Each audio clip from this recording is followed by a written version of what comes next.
Sexta-feira chegou e é hora do nosso papo cultural. Eu fui conversar com o ator Michael Kelly, da série americana House of Cards e de vários outros sucessos no cinema também. Foi durante uma viagem ao México. Você vai gostar, olha aí.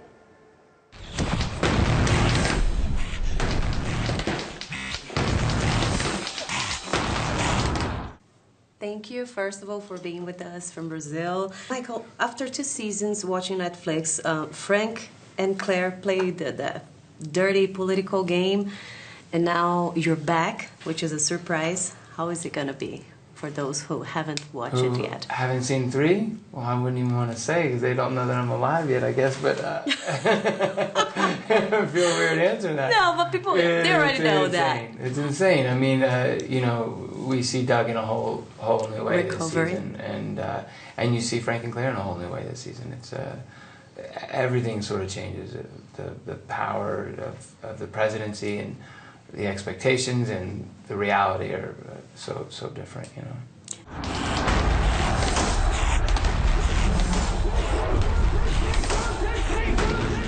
When you first started with House of Cards, did you imagine it was going to be like a phenomenon over, like all around the world? No idea. You know, at the time, I didn't know. I had Netflix, but I just couldn't put the two together. Like, how are they gonna?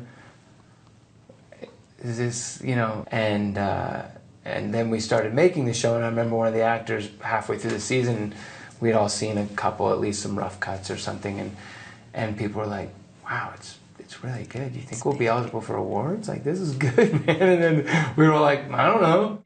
Can you tell us about the obsession that Doug has about Rachel? Sort of look at it like the same way that Doug was addicted to alcohol, that addiction. He quit that, he funneled all that energy into his job, and he was addicted to that.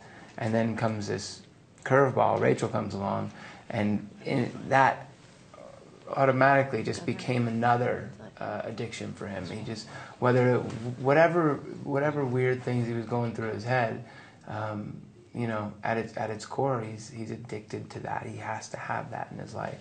Let me ask you like a silly question, but it's curiosity. Why does he use the injection to drink? That's so weird. No, it's fine. It's a common question.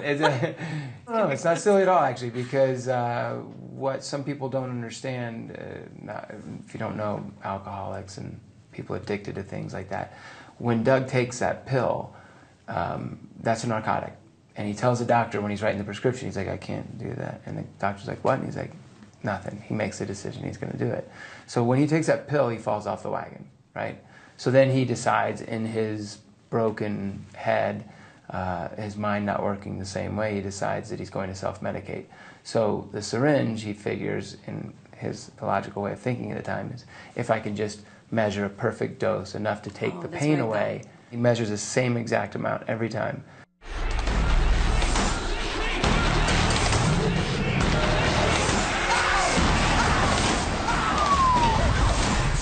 Have you ever been in Brazil? No, but I'd like to. No?